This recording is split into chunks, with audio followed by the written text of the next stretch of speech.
প্রিয় দর্শক, নতুন একটা ভিডিওতে আপনাদের আমন্ত্রণ। এই ভিডিওতে কিছু উদ্বেগ এবং উৎকণ্ঠার কথা শেয়ার করব। হাম বিষয়ে কথা বলবো। শিশুরা আক্রান্ত, বাবা মা উদ্বিগ্ন।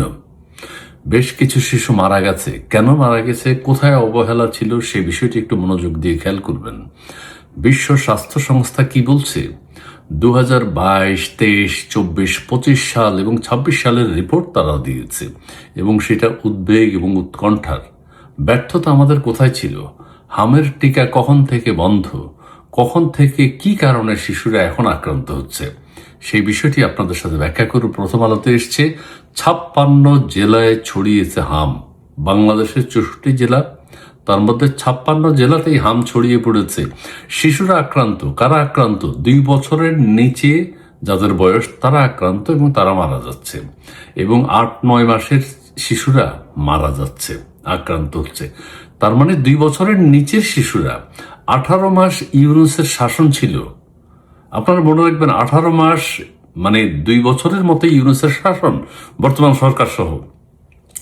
কাজেই তখন কিন্তু টিকা দেয়া হয়নি। 2022 সালেও ভালো ছিল, 23 সালেও ভালো ছিল, 24 সালেও ভালো ছিল, 25 সালেও ভালো ছিল। 26-এ এসে বিপদ, আক্রান্ত হয়েছে শিশুরা, আক্রান্ত হচ্ছে দেদারসে। ঠিক আছে, আমি একটু 25 সালে কেন ভালো ছিল, যেহেতু 24 সালেও টিকা দেওয়া হয়েছে, 22 সালে টিকা, 23 সালে টিকা দেওয়া হয়েছে, সেই কারণে তার 25 সাল পর্যন্ত বাংলাদেশ ভালো অবস্থানে ছিল। শিশুদের হাম হয়নি এবং সেটার পার্সেন্টেজ খুব কম ছিল।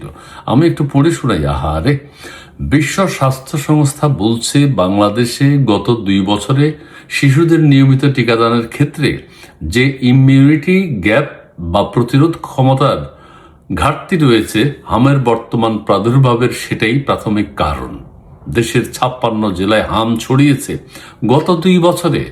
মানে শেখ হাসিনা সরকার তখন ছিলেন না, ইউনুস সরকার, শেখ হাসিনা সরকারের শেষের 1-1.5 মাস ধরা যায়। কিন্তু এই 2 বছরে যে হামের টিকা দেয়া হয়নি, সেই কারণে আজকে শিশুরা আক্রান্ত। বলছে কে? বিশ্ব স্বাস্থ্য সংস্থা। প্রথম আলো তাদের সাথে যোগাযোগ করেছে, তারা এই ভয়াবহ তথ্য দিয়েছে। 2 বছরে যেহেতু শিশুদের কোনো টিকা দেয়া হয়নি, 5-6 মাসে শিশুরা মারা যাচ্ছে, আক্রান্ত হচ্ছে 2 বছরের নিচ পর্যন্ত। তার মানে 17-18 মাস। হায় হায় হায়। বৃহস্পতিবার বিশ্ব স্বাস্থ্য সংস্থার লিখিতভাবে প্রথম আলোকে এই কথাগুলো জানিয়েছে। প্রথম আলো হাম পরিস্থিতি বিষয়ে বিশ্ব স্বাস্থ্য সংস্থার সঙ্গে যোগাযোগ করে। সেই প্রেক্ষিতে বিশ্ব স্বাস্থ্য সংস্থা তাদের সর্বশেষ তথ্য প্রথম আলোর কাছে তুলে ধরে। সংস্থাটি জানিয়েছে, হামে আক্রান্ত শিশুদের 69% হচ্ছে 2 বছরের নিচে। 2 বছরের নিচে মানে হচ্ছে 21 মাস, 20 মাস, অথবা 18 মাস, 17 মাস। 2 বছরের নিচে হচ্ছে 69%, 34% হচ্ছে 9 মাসের নিচে। 9 মাসের নিচে মানে ছোট শিশু, একটু 1-2 মাসের শিশু, 3 বছরের, 3 মাসের শিশু, 6 মাসের শিশু, সবাই আক্রান্ত হচ্ছে। বাংলাদেশে হামের পরিস্থিতি নিয়ে জাতিসংঘের স্বাস্থ্য বিষয়ক বিষয়িত প্রতিষ্ঠানটি গভীরভাবে উদ্বিগ্ন।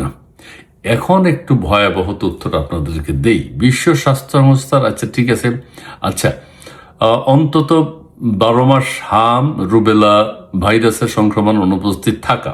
আচ্ছা, কি বলছে এখন, কখন কত ছিল? প্রতি 10 লাখ জনসংখ্যায় হামের সংক্রমণের হার ছিল প্রতি 10 লাখ জনসংখ্যায়, মানে শিশুদের আর কি, হামের সংক্রমণের হার ছিল 2022 সালে 1.41%, 41%। ঠিক আছে, 23 সালে ছিল 1.60%, 1.60% আক্রান্তের হার। 24 সালে ছিল 1.43%, 24 সালে ছিল 1.43%, 2025 সালে 0.72%, 2025 সালে 0.72%। ওই যে 24-এ বা 23-এ যাদেরকে টিকা দেওয়া হয়েছে তাদের হাম হয়নি, হামে তারা আক্রান্ত হয়নি। বর্তমানে তা 16.8%। বর্তমান অর্থাৎ 2026 সাল। 2026 সালে হচ্ছে প্রতি 10 লাখে 16.8% আক্রান্ত। উদ্বেগজনক। ঠিক আছে, আমি আর ডিটেইল পড়লাম না, এটাই উদ্বেগ উৎকণ্ঠা। তার মানে গত 18-19 মাস 20 মাস শিশুদেরকে টিকা দেওয়া হয়নি। ইউনূস সরকার একটা অথর্ব স্বাস্থ্য উপদেষ্টা বানিয়েছে, এক মহা অথর্ব হচ্ছে ডক্টর ইউনূস। যেই অথর্বদের কর্মকাণ্ডের কারণে, ব্যর্থতার কারণে, স্বাস্থ্য সংস্থায় আমাদের স্বাস্থ্য মন্ত্রণালয়ের লুটপাটের কারণে কোনো প্রকার শিশুদের ব্যাপারে ভাবা হয়নি, টিকাও দেওয়া হয়নি, টিকার ব্যাপারে প্রচার প্রপাগান্ডা চালানো হয়নি। আরেকটা কথা হচ্ছে কুসংস্কার। হুজুররা, ইব্রাহিম হুজুর, আজারি হুজুর, আহমদুল্লাহ হুজুর, আরো যত হুজুর আছে, সব হুজুররা হইল টিকার বিরুদ্ধে। তো টিকার বিরুদ্ধে এখন টিকা দিতে বলো কেন? আহমদুল্লাহ হুজুর এখন বলছে টিকা দিতে, কেন টিকা দিতে? টিকার বিরুদ্ধে তো আপনারা বলেন সারাক্ষণ। এখন শিশুরা যে আক্রান্ত হয়েছে, এটা একটা দীর্ঘদিন যাবত আমাদের স্কুলে থাকার অবস্থায় আমাদেরকে টিকা দিয়েছে হাতের মধ্যে বিভিন্ন। এখন টিকাটা খুব সহজ, জাস্ট টিপ দিয়ে শিশুদেরকে খাইয়ে দেয়। এখন শিশুদের হাত ফুটতে হয় না। আমার শরীরে এখনো দাগ আছে, ছোটবেলায় টিকা দিয়েছে, অনেকের শরীরে আছে। দীর্ঘদিন যাবত টিকা দেয়, হাম, পোলিও, আরো কি কি আছে, ওগুলো সব, ডায়রিয়া, সমস্ত কিছুর জন্য প্রতিষেধক হিসেবে, যাতে ওই যে প্রতিরোধক ক্ষমতা বাড়ে, সেই জন্য টিকা দেয়া হয়। শিশুরা যে কোনো রোগে সহজে আক্রান্ত হয়ে যায়, সেখান থেকে রক্ষা করার জন্য এই টিকার জন্য বহু গবেষণা করা আবিষ্কার হয়েছে। কিন্তু ইউনূস সরকার সেই তার চরম ব্যর্থতার পরিচয় দিয়েছে। যাই হোক, মানে ইউনূস যে কি শিশু হত্যাকারী, এখন তো দাবি উঠছে শিশু হত্যাকারী হিসেবে ইউনূসের বিচার হওয়া উচিত, গ্রেপ্তার হওয়া উচিত। দর্শক বন্ধুরা, ভালো থাকবেন, শিশুরা যাতে ভালো থাকে, সুস্থ হয়, আক্রান্তের সংখ্যা যাতে কমে যায়। বাবা মার উদ্বেগ উৎকণ্ঠা আমরা বুঝি, সবাই বুঝেন।